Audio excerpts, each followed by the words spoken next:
আসসালামু আলাইকুম। কেমন আছেন সবাই? আশা করি ভালো আছেন, সুস্থ আছেন। আলহামদুলিল্লাহ আমরাও ভালো আছি, সুস্থ আছি। আজকে আমরা চলে আসলাম মিষ্টি কেনার জন্য মিষ্টির দোকানে। দোকানে এসে তো আমার চোখ একেবারে ছানা বড়া। কাচের ওপারে সাজানো রসে টইটুম্বুর নানান রকমের মিষ্টি। আমার প্রিয় ভাতিজা, যার মিষ্টি খাওয়ার বাহানার শেষ নেই। কথাতেই আছে মিষ্টি নাকি মুখের হাসি আর সম্পর্কের বাঁধন দুই-ই দ্বিগুণ করে দেয়।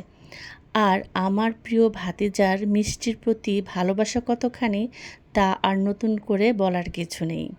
মিষ্টি আমারও ভীষণ প্রিয়, তবে একা একা মিষ্টি খাওয়ার চেয়ে প্রিয় মানুষদের সাথে নিয়ে খাওয়ার আনন্দটাই আলাদা। মিষ্টি ছাড়া সব আয়োজনে যেন বৃথা হয়ে যায়। তাই আজ আর দেরি না করে সাথে নিয়ে এলাম আমার প্রিয় বড় ভাই। মিষ্টির প্রতি যার টান আমার ভাতিজার চেয়েও কোনো অংশে কম না। আর সাথে ছিলেন আমাদের প্রিয় দুলাভাই।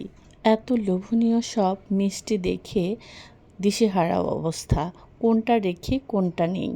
তবে সবার পছন্দ মতো সব সেরা মিষ্টিগুলো বাছাই করে নেওয়া হলো বাসার জন্য। সবাই মিলে পরিবারের মিষ্টি খাওয়ার সাথে সাথে সম্পর্কগুলো যেন আরও বেশি মিষ্টি হয়ে যায়। আমাদের মতো মিষ্টি ভালোবাসেন এমন কারা কারা আছেন এবং আপনাদের সাথে কে কে আছেন যারা খুব মিষ্টি ভালোবাসেন, কমেন্টে জানাতে একদম ভুলবেন না কিন্তু। আমি অপেক্ষায় রইলাম আপনাদের কমেন্টের জন্য। সবাই ভালো থাকবেন, সুস্থ থাকবেন। আল্লাহ হাফেজ।